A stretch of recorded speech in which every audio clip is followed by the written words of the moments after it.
just had only a few more questions left on the madhab, Okay. and I want to ask them. So we were discussing the different opinions of the madhab. Now, the question that came to my mind was that in the Hanbali madhab itself, what is the ruling on talfiq, taking opinions from other madhabs or from within the madhab? Okay. Alhamdulillah. Salatu wassalamu ala Rasulillah. The topic of talfiq, there have been two kutub written. One by Imam Mar' ibn Yusuf al-Karmi, and a response to that written by Imam Muhammad Ahmad al-Safarini, rahimahumullah. The end result of this discussion is that in an emergency situation, you have two matters. You have a haja and you have a darura. A darura is the cutting of a limb, loss of life, or indefinite incarceration. In a circumstance like this, you do what's necessary to stay alive, or to preserve yourself, if either one of these three things is going to happen. The haja, which involves the mashaqqa, which involves great difficulty. In a circumstance like this, you would also be valid to make talfiq. But what you have to keep in mind, though, is the thing that you want to borrow. So if someone's going to borrow something from another madhab, the thing that they're borrowing has to meet the criteria of validity in the particular place that you're borrowing it from. So I will give a practical example. Someone says, I have a herniated disc, and I also have an abdominal hernia. I've had 7 operations, and I still have 10 more to go. During this time, I cannot exactly stoop over or bend over, but I wear socks, thick socks, most of the time. And these are thick woolen socks.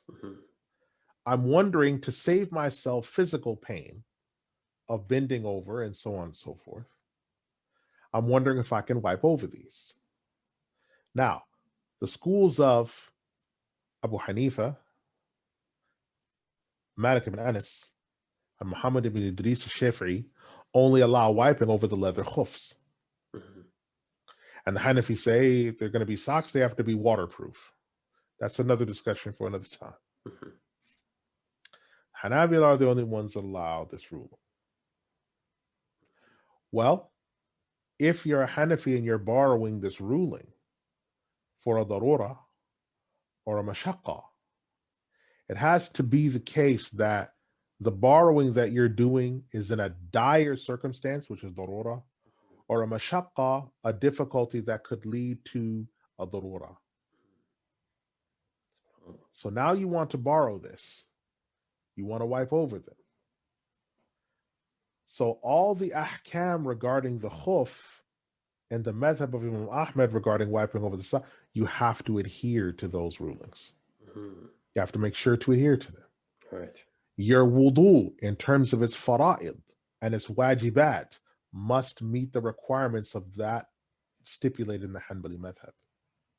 Then you may borrow this ruling. You may not borrow it if the darura or the mashaqqa is not present, and you may not borrow it if the conditions required for that act to be valid in the madhab of which you are borrowing from are not in place. Because the very conditions that would allow it, you are not preserving.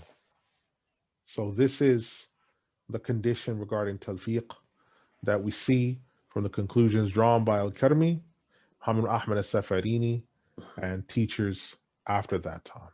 Now, just as an example, a question as well. In the Hanbali madhab, for women, covering the face is a wajib. Mm. Now, to adopt another opinion from another madhab which permits it, or to uncover the face, this would require for the woman to have a darura in this case.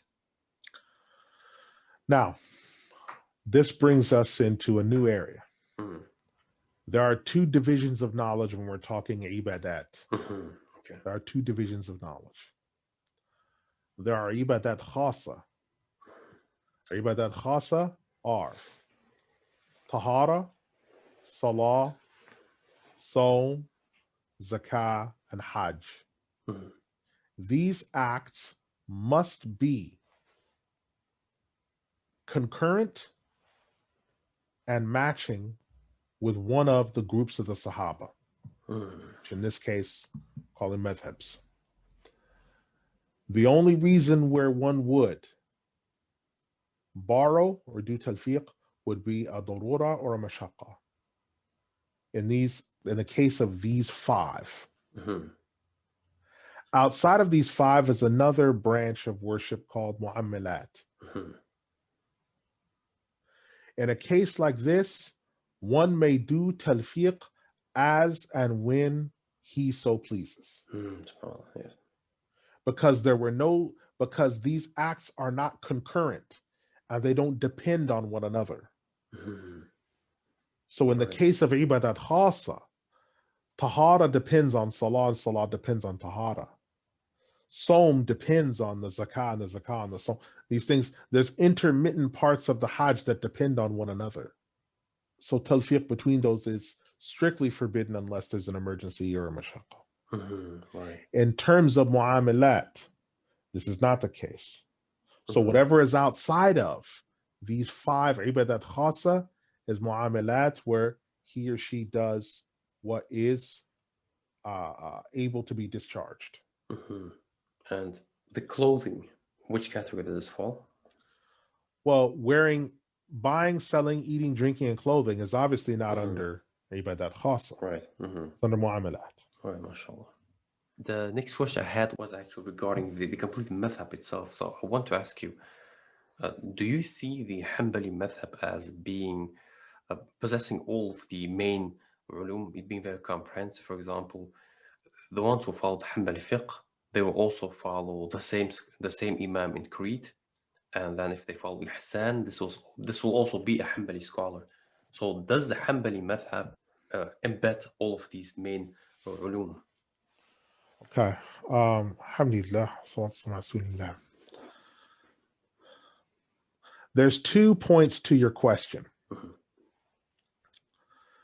The first answer is part of what we discussed before about the school's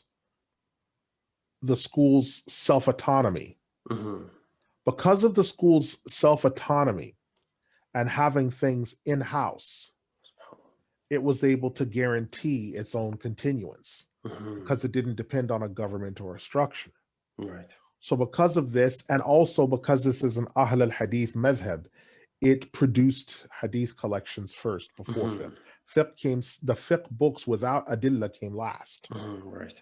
So our kutub, if someone says, oh, I want to study nasikh or mansukh in the madhab of Imam Ahmad, we have kutub from the earliest of our elders, Abu Bakr al-Athram, Jarh wa Ta'dil. We have our own scholars for Jarh and Ta'dil.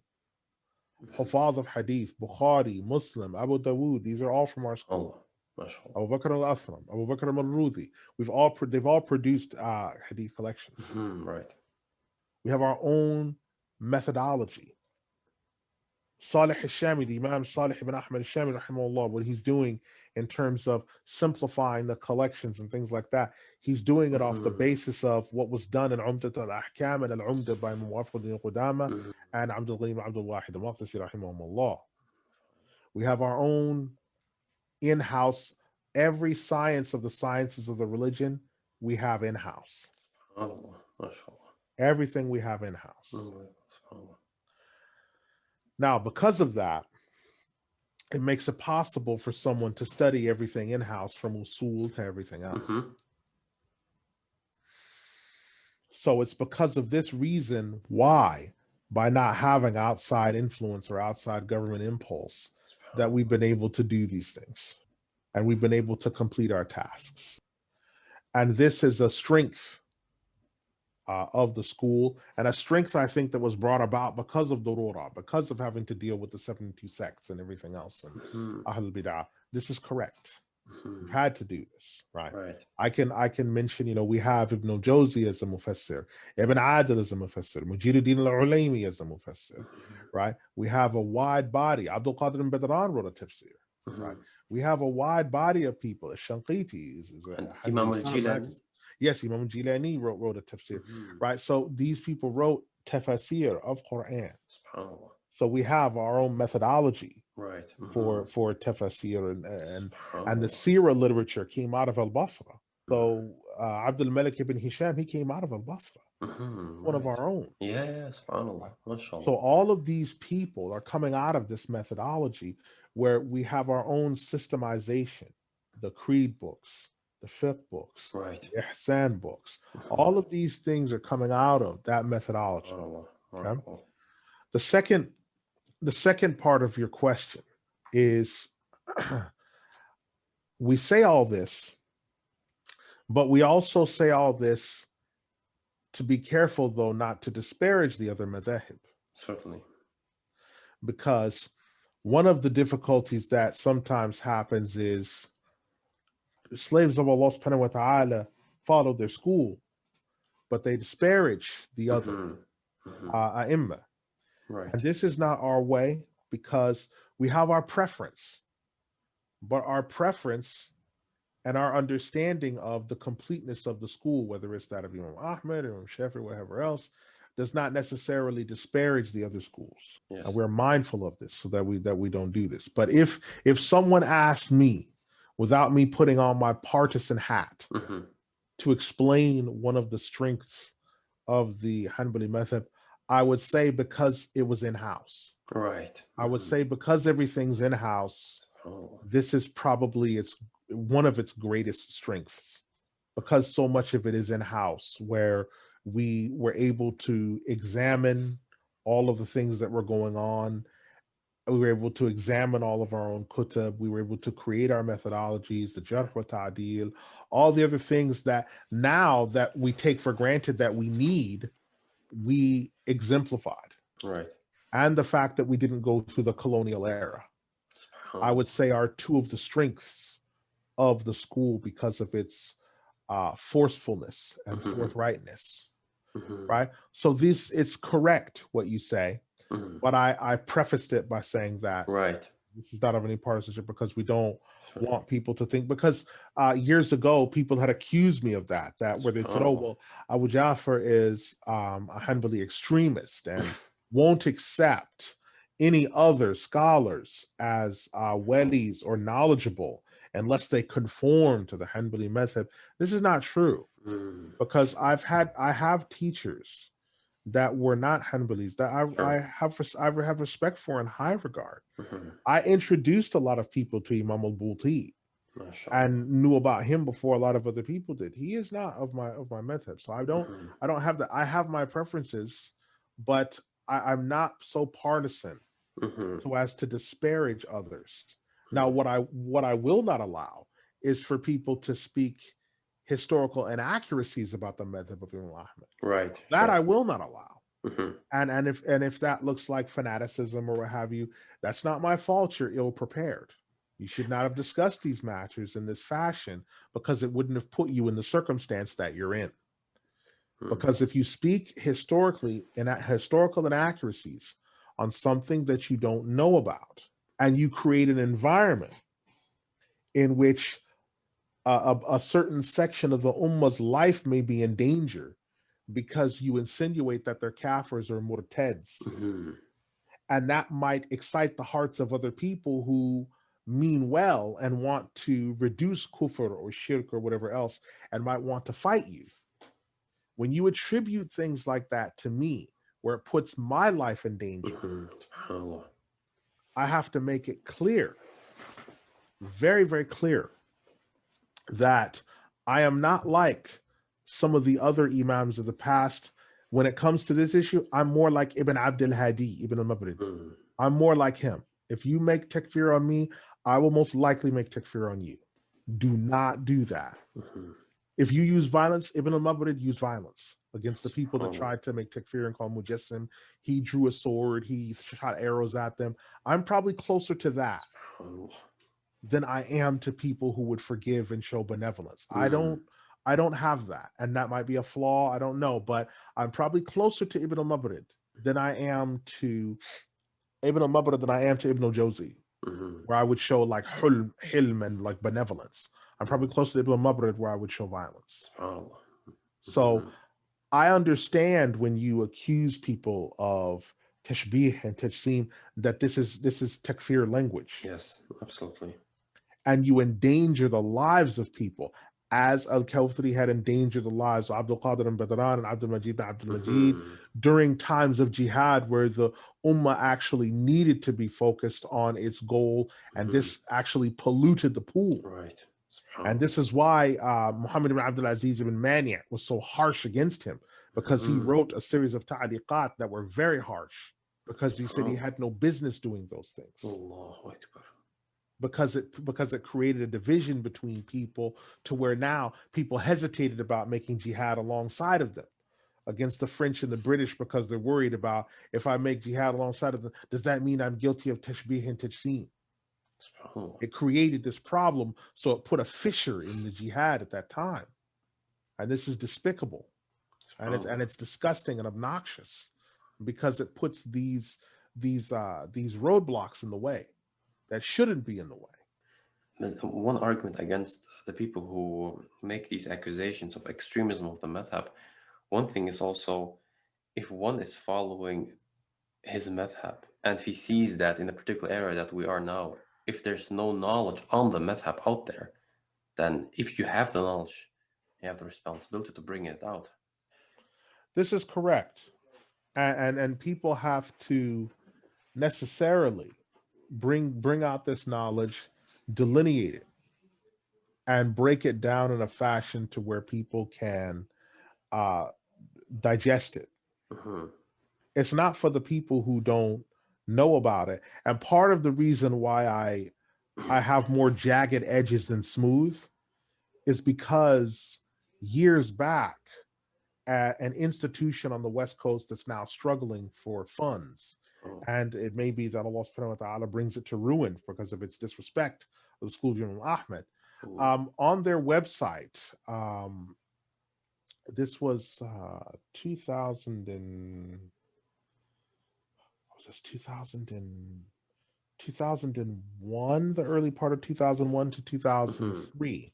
And I contacted them. I called them by phone, but I also contacted them by email, in which they said that they referred to the Hanbali Madhhab as insignificant and having no books. So I went to contact them. Now, rather than acknowledge and retract it, they just removed that section from the site, and then they wouldn't take any phone calls. So me being who I am, I still have a leg on the West Coast. So I sent a Muslim brother, for lack of a better word, to step to him in a crowd and to ask him, what about this? And they wouldn't even take questions on it. Yet these same liars called Taqiyuddin and Taymiyyah and Rajab al-Hanbali, they call them part of their illustrious alumni. And these people are najis because they lie. And they say things that are intentionally despicable. Now, I can, if we want to get into the partisan game, I can do the whole thing as well. Yeah. But I don't, because this is not about this. And the problem is, when you get into the partisan game, is you will wind up ultimately disrespecting the Qurun al-Thalath, and that's kufr.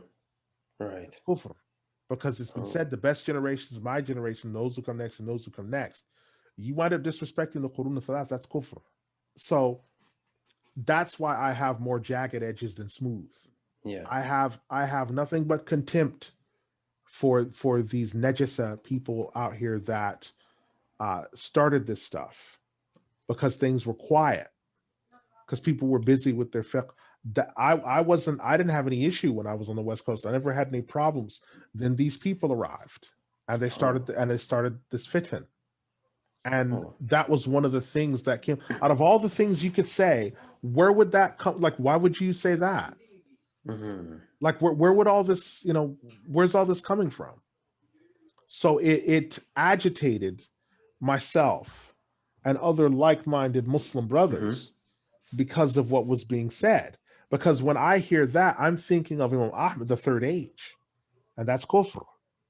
And then I'm thinking about the galaxy of scholars that came after, which is Shaykh Abdul Al-Jilani and Mabrid and Al-Qadi Abu Ya'la the Elder and Mahfuz Al-Kalwathani and Ibn Al-Jawzi and Mujiruddin Al-Ulaymi, right? Majduddin ibn Taymiyyah, Fakhruddin ibn Taymiyyah. I'm thinking of all these different people down the line. Ahmad ibn Atwa, the great Imam Ibn Manqur, Ahmad ibn Manqur, who wrote Al-Qawl al-Sadid. There's some beautiful stuff in Al-Qawl al-Sadid. Al-Qawl al-Sadid, some beautiful stuff in there. Al-Fawakih al-Adida. There's some beautiful stuff. He's probably one of the greatest scholars of the madhhab that the Najd has ever produced. Imam ibn Manqur, he died 1134. He was a fantastic scholar. I refer to his book probably once a week. I look at his Al-Fawakih al-Adida. He's a brilliant scholar.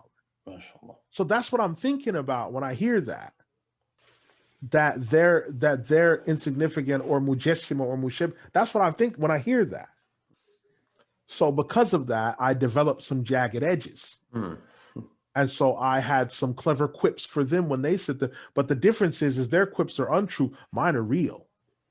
So then brothers started to say, oh, this brother is disparaging the madhabs. No. I'm just quoting history. And so the so shall it be things, that's all history. The difference is I'm just quoting it and throwing it out there so it looks like a Klieg light because I'm amplifying it. Right. But it's still true. I've not added anything to it. I've not said anything. There's just it's usually what agitates people is the beginning and end parts where I say something. That's what agitates people because it amplifies what's there. Or when I quoted the statement from Shaykh Al-Jilani, where he said, where he was asked, has there ever been a wali of Allah other than the creed of Allah? That agitated people. That's why I do that stuff, is to let them know that I see you and I want you to see me as well. And Imam Al-Khulaifi's statement was that there will not be a wali of Allah Most High, save that his beliefs will be that of Ahmad. May Allah please do it. Yes. So I put those things out there. Right. And I know that it agitates them because they read something else into it. They were saying like, oh, Abu Ja'far, he said there's no walis of Allah unless they're Hanbalis. Yeah, that's completely. And I let it hang there. I let it stay. I said, no, let it stay like that. Really? No, I let it stay like that to let it simmer. Yeah. Of course, it's just silly. It's very silly. Let it stay there. Let them think it over. I just want to know where. And all these other brothers are like, well, no, he didn't say that. But another big body of brothers, yes, he did, because they wanted me to say that. Yeah. So that's what they saw. So alhamdulillah, I said no. So when I was contacted, because some people actually came to physically see me actually about this. They actually drove to come and see me. I said, I stand behind what I said, and I even stand behind what you misunderstood. I stand behind that as well. Even if you think that I said that, I stand behind that. Subhanallah. So they kind of got a portion of partisanship that they weren't expecting. I said, you open this door, I'm going to shut it. Because you opened it and it was cracked. No, I walked through it and I shut it behind me. Don't say this stuff again. And people laid off it for a while because I had to deal with two things.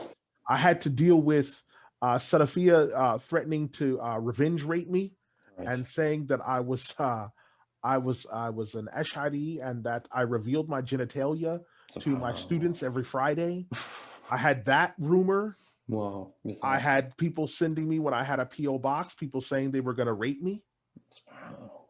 Right? Then I had these Ash'ari zealots. I had to deal with that. Right. And I don't owe anything to either group because to me, they're both people of Ta'wil. The difference is that Ash'ari, they're my brothers, but they're both guilty of Ta'wil. Right. So I'm not with either party. Right. I'm the third rail. And Yeah. brothers were angry because they're, oh, Abu Ja'far, he must be confused. No, I'm not confused. I'm not part of either party because you're both people of ta'wil. You both think you know what the meanings of Allah's names and attributes is. And both that we mean Salafiyya do literal understanding, and the Ash'ari they do a figurative understanding. That's it. So both of you were doing ta'wil. I'm out of that discussion. Right. And so these are the reasons why some of the things happened the way they happened. Some of it, half of it was my doing intentionally. Because I needed to make sure that, yes, you're my brothers from Ahlul Sunnah and I love you, but I'm not with you in this stuff that you're doing. Right. And I need to make sure that that's clear. You know, the most bizarre thing is it starts with a beautiful intention, right? You have intention to spread your madhab because there's not enough out there. But some, unfortunately, misinterpret this and then start you accusing, and then this is the result that comes from it. Strangely enough, that wasn't even my intention. My intention wasn't even to spread them. There's enough of us. I'm not worried. Yeah. Now in Dar al-Kufr, yeah. But I wasn't even trying to do that. I was looking after my children and teaching people. And every person said, well, I want to follow this because it makes the most sense. And look at how it works and everything else. Brothers were coming to me telling me this after having listened to some of my durus online and sat with me for a period of time. They made these distinctions. Right. So I said, make sure to tell your family that I didn't tell you to do this. Because I don't want people turning around and saying, Abu Ja'far is the one that is creating some type of Hanbali supergroup. As if I'm trying to create some type of Super Friends Justice League of Hanbalis. I'm not trying to do this. Yeah. It's growing not because I say. It's growing because the barakah of Imam Ahmad ibn Hanbal. And people and what's happening is people for the first time in their lives are distributing zakat al-fitr as it's supposed to be distributed. People are doing all these things as it's supposed to be done. That's why. And the evidence for this as well, you are actually teaching privately, and people like myself and others, we came seeking you. You did not come seeking us, nor did you invite us, nor did you publicly put an invitation. Listen, between 2004 and 2011 and the Kafir calendar, I was in the public eye. Right. So I would have understood if people found me at that point. Sure. But since that point, I've been mainly privately teaching. Right. Brothers have come to me from the United States. And other places by knowing someone that I knew or being online. That's how. Right. You ran across me through someone that we mutually have in common. Sure, yeah. And then you came to meet me in person. So I wasn't even looking to do this. Yes. But it's something that came to be. So that's fine. If people ask me and they ask to learn and they ask to, I will do it. Right. But I'm not going out of my way and creating a Justice League of the United Empire of Earth of Hanbalis where I'm just trying to. I'm not. If you are angry or whatever by what I'm doing, you should have upheld your own madhab to the degree that it was. Because when I was out here, my teachers and I, my Hanbali teachers and I, we were the only ones distributing zakat al-fitr. That's not our fault. That's not our fault. That's their fault. And the place where I live now, we were the only ones doing it. That's not our. Now, finally, people have woken up and realized that zakat al-fitr needs to be distributed. People are stealing money. 20 years later. SubhanAllah. It's not my fault. It's Imam Ahmad's barakah that represents this thing. Just like when I first arrived, no one was wearing an imamah. And they thought I was a Shiite. Because what do you wear the black imamah for? I never had this problem when I was in Mahad. Now all of a sudden, now everyone's wearing them. Now it's normal to wear an imamah. Yeah. When I first arrived at the area where I live, it wasn't. So that's why I say, if brothers come and visit me, They want to spend time and everything else. You have to become part of my household, which Mhm. means that you have the 3 days and everything else, but then after that, you're going to become part of the furniture, SubhanAllah. and MashaAllah. that's the reality. When we come to you, we become, after three Yeah. days, your household. So after 3 days, they become part of my household. Mhm. So this means that um, people that want to learn, I don't stop anybody, Mhm. but they have to become part of this household. So they're part of the furniture. Mhm. They'll be doing chores, they'll be doing other stuff because you'll need to do that. I'll have expectations that you memorize some things. Mhm. Y'all have expectations that you read some things. These are expectations that I have. I will do my best to demonstrate to you what is necessary, but these are the realities that Mhm. we have to put forward because they're the things that were done with me by my Right. teachers that got after me. Mhm. So SubhanAllah. I wasn't going out of my way to say I will bring this madhab to the ends of the earth. Right. That wasn't, now that's happening in spite of me. Right. Sure. Doesn't need me, Mhm.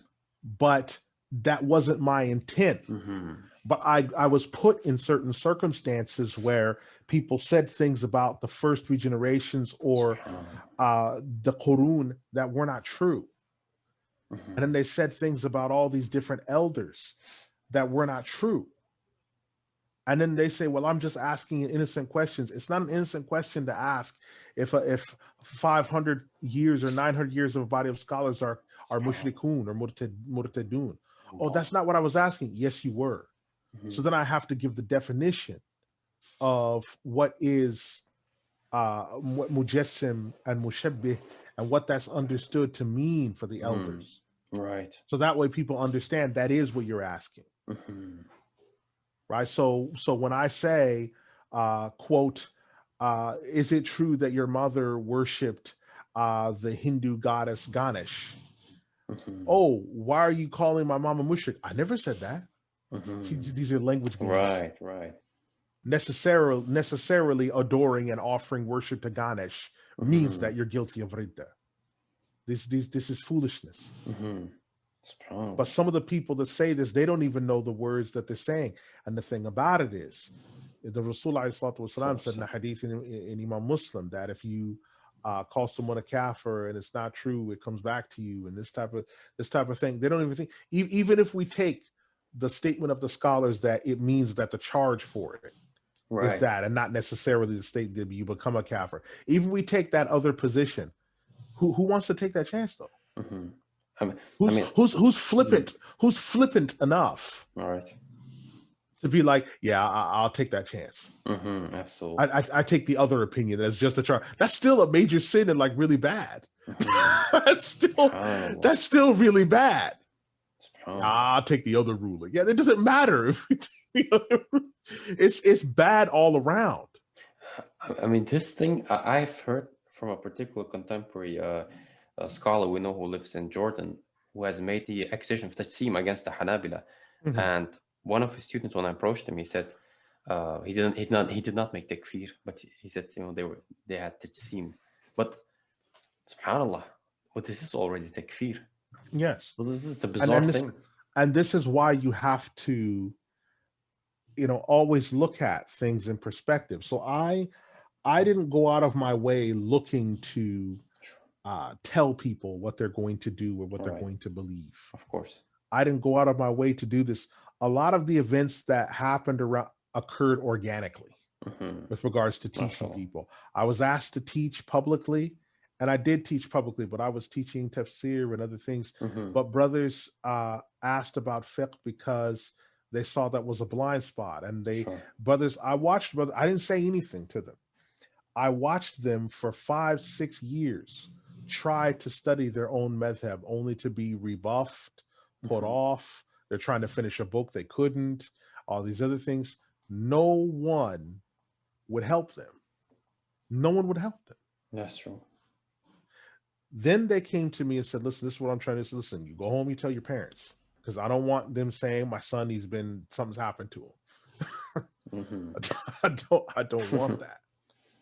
So they did.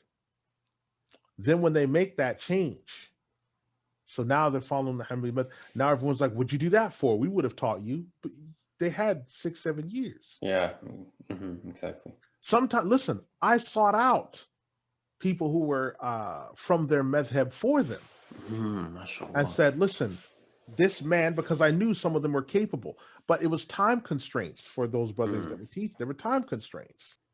I actually went out of my, I didn't even have to go out of my way. I could have said, hey, that's not my problem.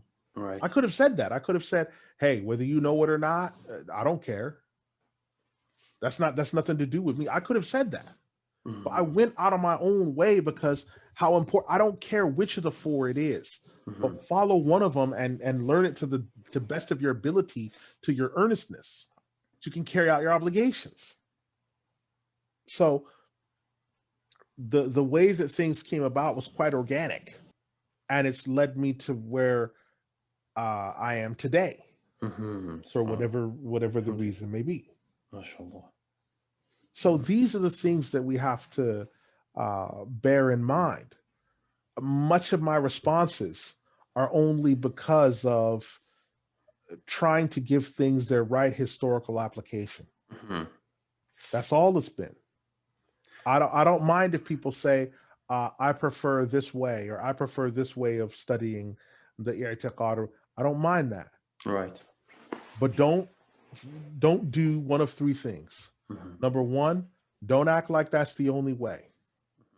Number two, don't act like there is no other way and outside of your way is necessarily kufr. And number three, don't speak historical inaccuracies about a jama'ah that existed before yours did. Right. Because let's make this clear. You came from the 72 sects. We didn't. And that has to be kept clear. And I say that as respectfully as I can, because I respect Ibn Hajar and I respect and know everything else. But the Jama'at to which they belong came out of the 72 sects. Right. They came out of the Mujassima themselves, and the Mushabbiha and the Kulabi and the Karramiyya and the Mu'tazila and the Jabriya and the Jahmiya and the Qadri. They came out of it. We didn't. We witnessed their coming. They came out of it. And alhamdulillah, congratulations to them. But don't maintain some of the rust that you had on you when you were in those cults and try to argue saying it's something logical that we can reconcile to the religion and expect everyone to be on board with that, because that's dishonest and it's not true. Oh. Well, just one thing comes to my mind. These certain people, the detractors, they do tend to quote Imam Ibn Abd al-Barr on a particular issue when it comes to the Hanabila. They say that Imam Ibn Abd al-Barr, he said that there are only three madhahib, the Hanafis, the Malikis, and the Shafi'is, and that he didn't quote the Hanabila, so they are probably not included. But he did not say there are only three. Right. He was talking about the fuqaha and the people that differed in his area. Sure. Because you have to remember, in Andalus, in his time, in his area, the qudat that were there in his area, he was talking about the ikhtilaf that existed amongst them. Now, 463 is when he died. But there are other quotes from other Hanabila at that time, from Abdul Rahman ibn Battah, who existed and was well known and famous before his time. Then we have Imam al-Qurtubi making reference to them after his time. So we can see very clearly that Ibn Abd al-Barr did not intend by this that there is no fourth madhhab. He was talking about the qudats that were in his region. And there's contemporaneous literature written at around his same time in which the madhhab of Imam Ahmed is made reference to. Sure. Yes. So these types of things, you see, only people, scholars aren't coming to these things. No, definitely. These are students that are doing right. it. Exactly. Scholars aren't coming to this conclusion. These are students that are doing this. It was exactly my experience as well when I had this conversation with a particular student, and due to his background, he was quoting this. When he quoted this, I said, on how many schools is there ijma'? And he was like, yeah, 4. That was the end of the argument. So I mean, why take this quote, second, out of context, and it's not even ijma'? Yeah.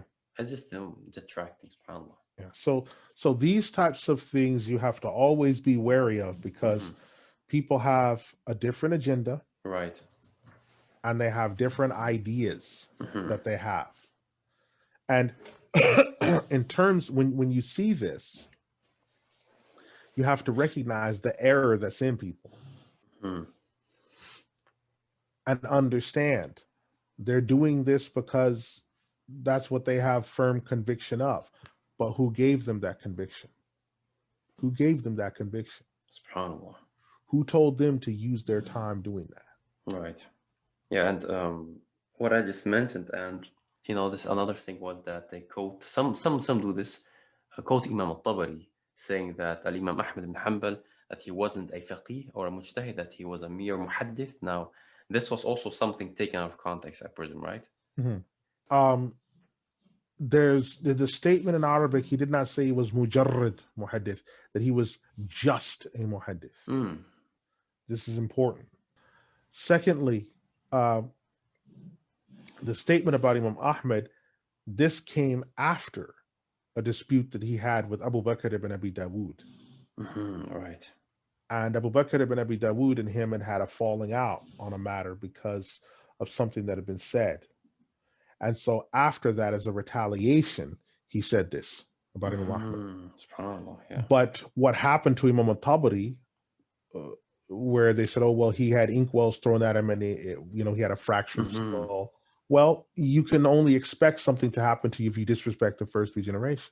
SubhanAllah. He's fortunate he wasn't killed. SubhanAllah. He's fortunate he wasn't killed. His face got really damaged, didn't it? Yeah, he was hurt. But he's fortunate because any of Qurun al-Thalath, what if someone had said that Abu Bakr wasn't really a companion? Or I mean, what exactly was he expecting would occur with him? He's not from Qurun al-Thalath. He's from the 4th age.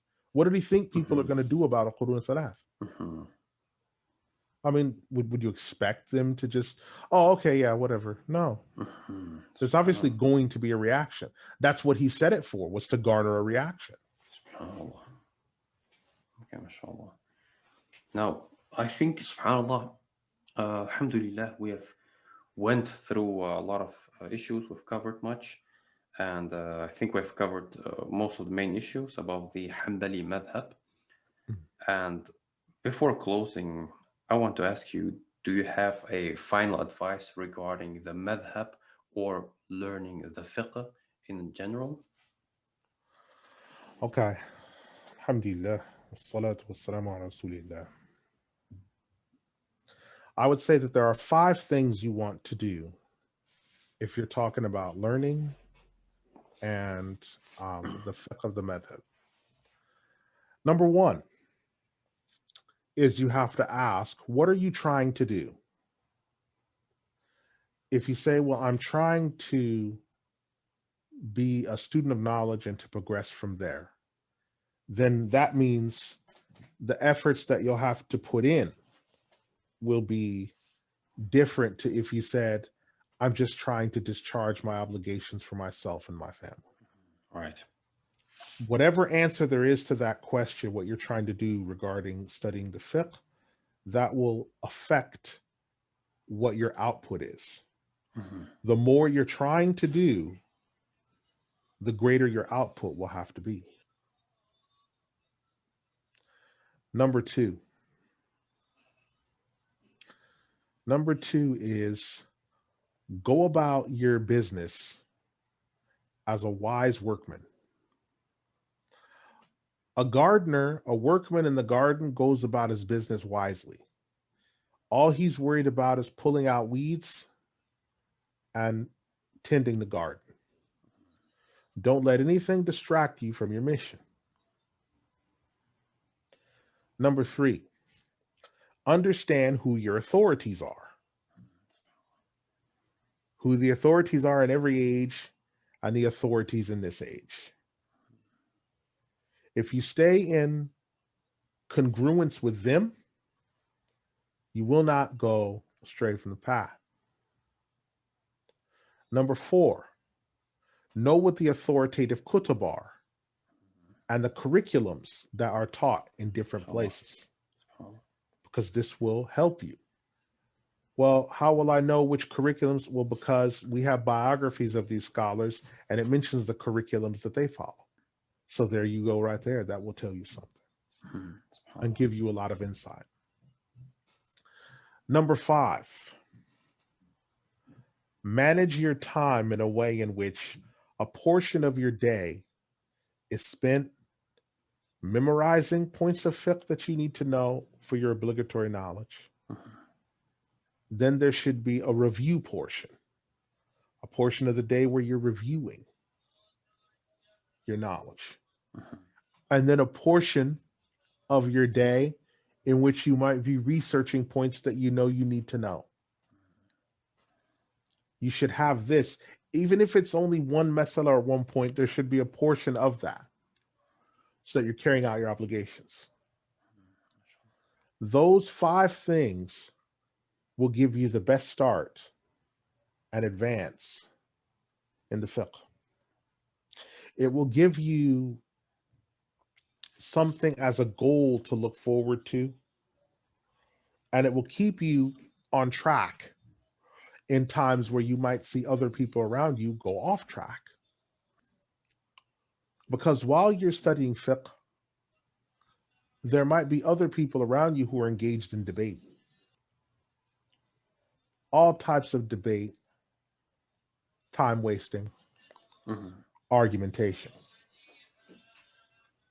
While they're doing all of that, you have to be the one that says, not me. I'm not going to be pulled into any type of unnecessary fighting, unnecessary debates, and pointless brawling that I know what's going on. I'm not going to let that happen. When you maintain that, you'll find that you'll have far fewer issues. And it won't take anything away from your mind as well, because people forget all this debating and fighting. What happens is it takes away from your hifz. All this stuff takes away from your hifz. And when it takes away from your hifz, you suffer bad outcomes. Because the time that you would have been spent doing your hifz and reviewing is spent debating. And when you're angry and things like this, you forget details. And when you forget these details, it gets harder to bring them back because you spent so much time angry. I'm really going to get that guy. I'm going to prove him wrong. I'm going to do this. You spend so much time doing that. You spend your time looking up points to refute someone and not the points to work on the fiqh and going through those matters so that you have a greater understanding for your sake and that of your family when it's time for you to get married and have children and such. That would be, I'd say, the most important advice I can give. MashaAllah. Jazakallah khair. Barakallah fiqh. Allah reward you. Thank you for your time, Sheikh. Jazakallah khair. And inshallah, I will hope that you'll be back for a next podcast, inshallah. And I give you the last words in closing. Okay, so I ask that Allah subhanahu wa ta'ala favors all the believers of the Ummah wherever they are and gives us right guidance and protects us from time wasting and creating enemies when we don't need to and where there are none. Ameen ya Rabbi. صلى الله وسلم وبارك على سيدنا ونبينا ورسولنا محمد بن عبد الله وعلى آله وأصحابه وسلم أجمعين يا أرحم الراحمين. سبحانك اللهم وبحمدك وأشهد أن لا إله إلا أنت أستغفرك وأتوب إليك إنه غفور رحيم أرحم الراحمين ولا إله إلا الله والسلام عليكم. وعليكم السلام ورحمة الله.